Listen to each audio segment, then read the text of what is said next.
Greetings and salutations, exiles. I think I'm being DDoS. I don't know if it's something that happens individually, like if it's possible to DDoS in people individually, but I can't get in. And uh, their thrall killed me after I locked it into the after I locked it in the closet, which I thought was hilarious, and he couldn't get out.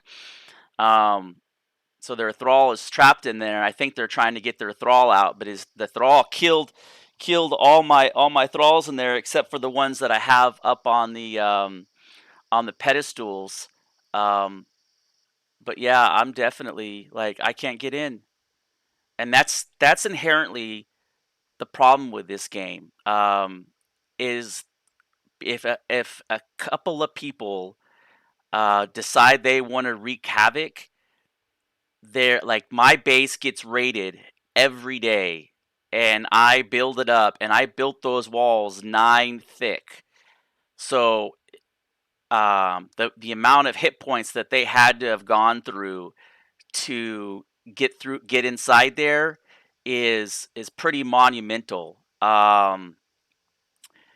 It's crazy because and then how come all of a sudden I'm having server issues to where now I'm locked out of the game, but I still have guildies that are in the game, and we've been playing passively. We haven't actively been raiding anybody, um, but I think it's interesting that because there's so many Chinese on this no ping server, that and their intent is legitimately to grief Americans, and they've pretty much pushed everybody else away. The vast majority of the server has left. Like there's nobody for except for a couple of people still playing, and they every day they they I get raided every day. And they've also blocked off all the brimstone, and you can't compete with the DDoSing, the blocking and all the resources. I just cannot put enough time into the day to recover. And me and my buddy were talking about this because the paradigm is once you get on the defensive, you can't turn the loop and get back on the offensive again because it's going to take me 6 hours to plug that wall, and it's going to take me 10 hours, 12 hours to get all the thralls back, and it's going to take me another 6 hours to put all the armor back on the thralls. And so now I'm in a deficit of 20 something hours, 30 hours that I've in essence lost because some Chinese kids who got nothing better to do with their life. And so I definitely see why the player population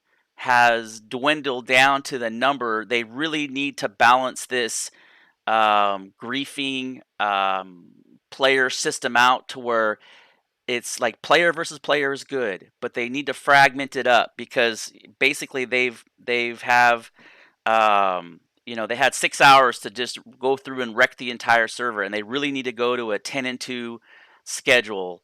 So 10 hours and then 2 hours, and if they don't have their shit together, then they don't get then they don't capitalize on it, and they really got to plan it out, and the window for opportunity is decreased significantly, and they just can't haze the whole server in the process. They gotta plan it out a little bit better. um, and also it keeps them from maybe their schedules, instead of being on the reverse side of this, maybe their schedules won't be succinct and they can't meet the second one, like most of us who have careers can't meet the first one. You know what I mean? It's because that's the ultimately the problem that I have is this it's Sunday obviously, so I'm trying to participate in this, but Monday through Friday I have a job. I can't be here during raid time. Like I can't do it. And their rate system is severely messed up. Is it's I've been thinking a lot about this, about the time that I put into the game and the diminishing resources, and the communities get drived away because of the grief system, and it needs to be balanced out. They turn the gods off because these same jackasses, 2 weeks ago dropped 14 gods on a clan. It's like, where did they get 14 gods from? So As always, a little bit of insight, but thank you for watching, and always be critical.